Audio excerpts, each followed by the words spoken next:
कालची होळीची भांग संजय राऊत यांची उतरली नाही असं मी म्हणणार नाही, कारण रोजच नशा करूनच ते वक्तव्य करत असतात. पृथ्वीराज चव्हाण यांनी स्वतः या गोष्टीचा इन्कार केलेला आहे, त्यांनी नकार दिलेला आहे. पण मला यापुढे जाऊन संजय राऊत यांना प्रश्न विचारायचा आहे की जर तुम्हाला माहीत होतं की एकनाथ शिंदे साहेब काँग्रेसमध्ये जाणार होते तर तुम्ही त्यांना नेता का बनवलं, नगरविकास मंत्री का बनवलं? म्हणजे तुम्ही त्यांना घाबरत होतात का? उद्धव ठाकरे घाबरत होते? त्यांच्यावरती जबाबदारी टाकून अख्ख्या महाराष्ट्रामध्ये निवडणुका जिंकण्याचा प्रयत्न का करत होतात जर ते काँग्रेसमध्ये जाणार होते तर? म्हणजे तुम्ही त्यांना त्यावेळी घाबरत होतात. त्यांची लोकप्रियता आहे लोकांमध्ये, एकनाथ शिंदे खूप लोकप्रिय आहेत हे तुम्ही मान्य केलं होतं, याचाच अर्थ होतो. अहो संजय राऊत, ज्या झाडाला ना फळं लागतात त्याच झाडावर लोक दगड मारतात. आता एकनाथ शिंदे यांच्याच मागे का सर्व पक्ष लागले की तुम्ही आमच्या सोबत या? कारण महाराष्ट्रामध्ये जनतेमध्ये ते फार लोकप्रिय आहे. रात्रंदिवस ते लोकांमध्ये काम करत असतात. सर्व लोकप्रतिनिधी त्यांच्या मागे आहेत.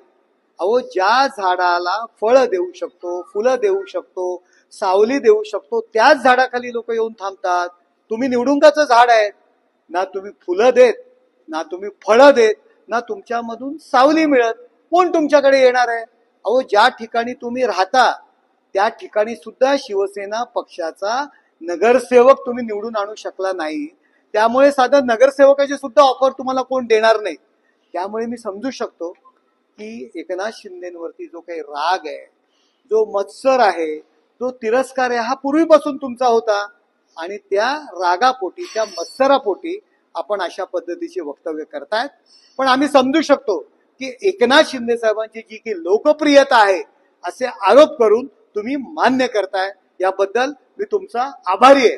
अजून देखील महायुतीमध्ये रुसवे फुगवे आदळ आटपट आहे असं देखील म्हणतात ते संजय राऊत. काही शक्य आहे, मात्र जी ऑफर दिली ती मुंबई क्यूआरला तर नाही ना, असं देखील.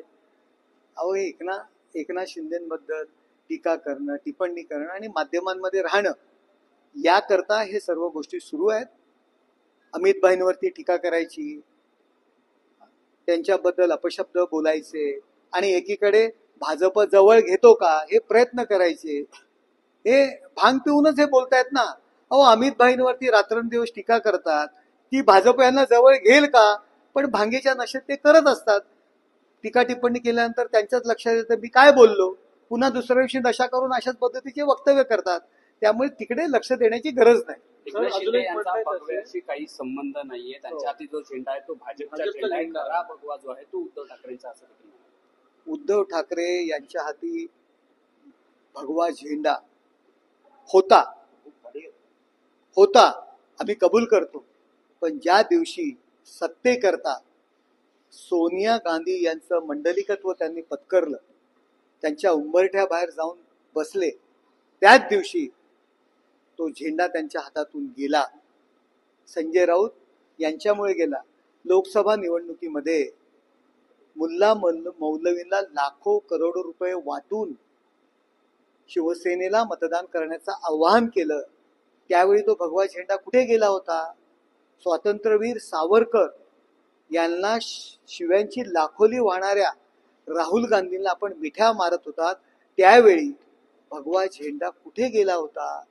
अहो, हिंदू हृदय सम्राट हे म्हणण्याकरता तुम्हाला लाज वाटत होती, त्यावेळी हा भगवा झेंडा कुठे गेला होता? अहो, काल परवा जेव्हा या महाराष्ट्रातून क्रूर औरंग्याचं स्मारक नष्ट करावं, या देशातील मुघलांची स्मारकं, इंग्रजांची स्मारकं ज्यांनी या देशावर आक्रमण केलेत की नष्ट करावे, हा मुद्दा ज्यावेळी मी संसदेत मांडला, दुसऱ्या दिवशी आपण त्या क्रूर औरंग्याची बाजू घेतली, त्यावेळी तुमच्या हातातला भगवा झेंडा कुठे गेला? अहो, तो भगवा झेंडा, तो अधिकार, तो हक्क तुम्ही कधीच सोडलेला आहे. तुम्हाला भगवा झेंडा हे नाव घेण्याचा सुद्धा अधिकार राहिलेला नाहीये. काँग्रेसमध्ये जाण्यासाठी त्यांनी दुसरी दोन नावं घेतली, पृथ्वीराज चव्हाण असेल, अहमद पटेल, ते सध्या राहिले नाही. अशा दोघांची नावं घेतली आणि सकाळी जी बैठक दिल्लीत झाली असं त्यांचं म्हणणं आहे. खास करून पृथ्वीराज चव्हाणांनीच नकार दिलेला आहे. आता पृथ्वीराज चव्हाणच म्हणालेले आहेत की मला माहित नाही पृथ्वीराज चव्हाण आहेत. सर शेवटचा प्रश्न, शरद पवारांनी मोदींना पत्र लिहून कौतुक केलेलं आहे. हा? शरद पवारांनी मोदींचं पत्र लिहून कौतुक केलेलं आहे. नरेंद्र मोदी साहेब काम करतात. पवार साहेब हे देशाचे नेते आहेत. त्यांना कळतंय की कोण काम करतं कोण करत नाहीये. त्यामुळे काम करणाऱ्या माणसाचं नेहमीच कौतुक होणार. त्याच्यामध्ये राजकारण करण्याची गरज नाही. ते संजय राऊत आणि उद्धव ठाकरे यांना कळत नाहीये. तर अनेक योजना ज्या आहेत ते मुख्यमंत्री एकनाथ शिंदे असताना त्या आता कुठेतरी स्थगिती दिलेल्या आहेत. नाही, कुठेही स्थगिती दिलेली नाहीये. सर्व योजना सुरू आहेत. कुठल्याही प्रकारची स्थगिती मिळालेली नाही.